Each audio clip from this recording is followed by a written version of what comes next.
جب تم پیدا ہوئے تو تمہارے کان میں اذان دی گئی جس کی نماز نہ ہوئی، جب تم مر جاؤ گے تم پر نماز پڑھی جائے گی، لیکن اس نماز کی اذان نہ ہوگی تو ثابت ہو گیا زندگی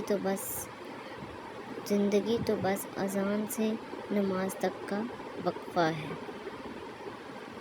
سنہرے الفاظ، زیادہ محبت اور پرواہ کرنے والوں کے ہاتھ میں کچھ نہیں آتا، نہ رشتوں کی مٹھاس، نہ ان کا احساس، نہ ہی ان کی قدر کی جاتی ہے۔ بس ایک ذہنی فریب سا رہتا ہے کہ وہ بھی ہمارے ساتھ ویسے ہی ہیں جیسے کہ ہم، لیکن حقیقت بڑی ہی دلخراش ہوتی ہے۔ سنہرے الفاظ، دنیا میں سب سے بھاری چیز خالی جیب ہوتی ہے، چلنا مشکل ہو جاتا ہے۔ انسان کبھی بھی دو چہرے نہیں بھولتا، پہلا جو اسے مشکل وقت میں چھوڑ جائے، دوسرا جو اسے مشکل وقت میں ساتھ دے۔ انسان جتنا زیادہ بے وقوف ہوتا ہے اس کی جلدی سو جانے کی صلاحیت اتنی ہی مضبوط ہوتی ہے۔ کچھ باتوں کا جواب صرف خاموشی ہوتی ہے، اور خاموشی بہت خوبصورت جواب ہے۔ میں نے زندگی میں ایک ہی بات سیکھی ہے کہ انسان کو کوئی چیز نہیں ہرا سکتی جب تک وہ خود ہار نہ مانے۔ سمجھداری کی باتیں صرف دو ہی لوگ کرتے ہیں، وہ جن کی عمر زیادہ ہو اور وہ جس نے بہت کم عمر میں برا وقت دیکھا ہو۔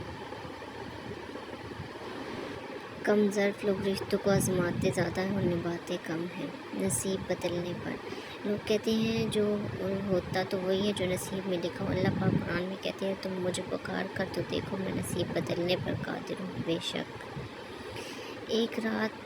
ایک رات میں اپنے کمرے میں سو رہا تھا کہ آہٹ سے میری آنکھ کھل گئی۔ سامنے موت کا فرشتہ کھڑا تھا۔ میں نے گھبرا کے پوچھا کہ یہاں کیسے؟ مالک الموت نے کہا کہ تمہاری ماں کو لینے آیا ہوں۔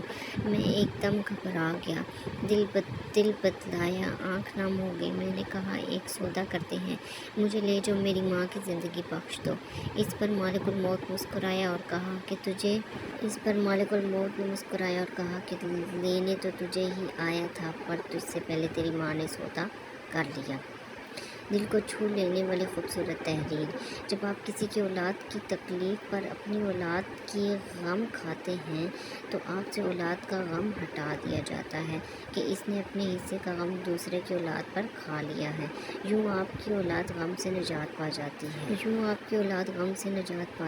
ہے۔ جب آپ کسی کے بوڑھے باپ کے لیے سیٹ سے کھڑے ہوتے ہیں تو آپ کے باپ کے احترام میں کھڑا ہونے والا بھی اسی بس میں سوار کر دیا جاتا ہے۔ جب آپ کسی کی ماں، بہن، بیٹی کی طرف اٹھنے والی غلط نگاہ پھیر لیتے ہیں تو آپ کی ماں، بہن اور بیٹی کے کردگار کا حلوہ بنا دیا جاتا ہے، جس کی طرف اٹھنے والی ہر غلط نگاہ جھکنے پر مجبور ہو جاتی ہے۔